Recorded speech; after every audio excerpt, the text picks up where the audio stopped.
One here on Kiwi. The Radio Wammo Breakfast. The voice of the creative economy. With Vincent Heeringa. Vincent Heeringa from the HB Media stable, now turned media empire, with an amalgamation, I suppose you could call it, with Tangible Media, which have a whole bunch of other magazines under their umbrella as well. To tell us all about it, it is Vincent. Hello, Vincent. Good morning, Wammo. This is huge news this week. Well, it's huge for me. I'm not sure it's going to knock Tuhoe and John Key off the airways, but big news for us. We have merged with a company called Tangible, which is a publishing company. They have about 13 magazines, and we have about 7. So when you put them all together, that, by my count, makes about 20.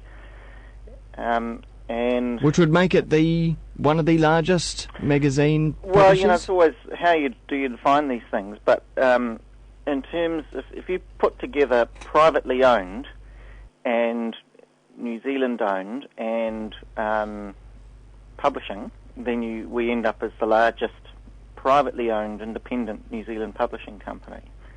Because most other companies are owned by Australians, most other media companies I should say, and then if they're not owned by Australians, then they are owned by the government. Okay, now just looking at the list of magazines, everything from under the Tangible stable, New Zealand Rugby, New Zealand Fishing World, Classic Driver, New Zealand Today, Real Groove Guide, Good Magazine, but that was us. That was you. There are some pretty popular titles going on there. Dish being another one as well. Yeah. There's some nice. When we one of the things that's made this deal so easy to do was lining up all the magazines and kind of websites next to each other and say, is there anything that is in real conflict? And there was nothing, actually. So they all fit together quite nicely. And what we've done, in fact, we did it yesterday, was organise the kind of structure of the company less around the magazines than around audience grouping. So we're going to have reach out into middle and upper New Zealand with our home and lifestyle kind of women-friendly titles. Then we have business and men's interests with rugby and fishing and ideologue and New Zealand marketing and so on, retail. And then we've got sort of music and culture with Groove Guide and also with ideologue and some of the online products we have. What was behind the move? Why do the merger? Well, we want to be big and significant, and a merger is a really great way to grow. It's really tough being a small business. You know, you don't have enough capital. You're as talented as your staff are, you can't promote them. It's really hard to give them a career path. And our ambition was always to grow a really big company. And you know, when someone comes along and says, "Hey, merge with us, you'll have a good stake in it, and you'll triple the size of your business overnight." It's kind of attractive. Because often mergers happen because one company is about to fail. Yeah. But not in this case. No, we were trucking along both quite well, and the next year was looking really good for both Tangible and HB. So no, it's actually a merger of two successful companies, hopefully to make something fantastic. Does this make the business more attractable, or more attractive, should I say, to advertisers? I hope so, because the plan is. I mean, I think we've always been attractive to advertisers, Wammo, but I think what we're able to do is combine titles together to create a story around. Here's how we can help you reach women who are 35 to 55 with such and such disposable income in these parts of New Zealand, because we have a group of titles now that can reach out to those women.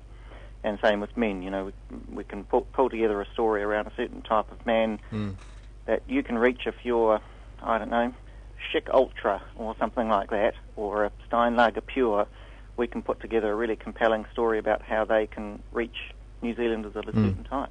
Now, I know from talking to you over the past few years, Vincent, that you're passionate about quality content and great editorial and getting really good stories put out there. But one thing that, of course, always happens when companies grow larger is that the bottom line is the thing that always does the talking, and there's messages sent down or trickling down from the top, and before you know it, you've got a sort of homogenised product on your hand. Well, I don't think that's always true in terms of size and scale. I think that many of the great newspapers of the world are owned by large companies, and they are left to do their thing. I'm thinking, for instance, of the New York Times or the Wall Street Journal, which is owned by News Limited and is a fine product.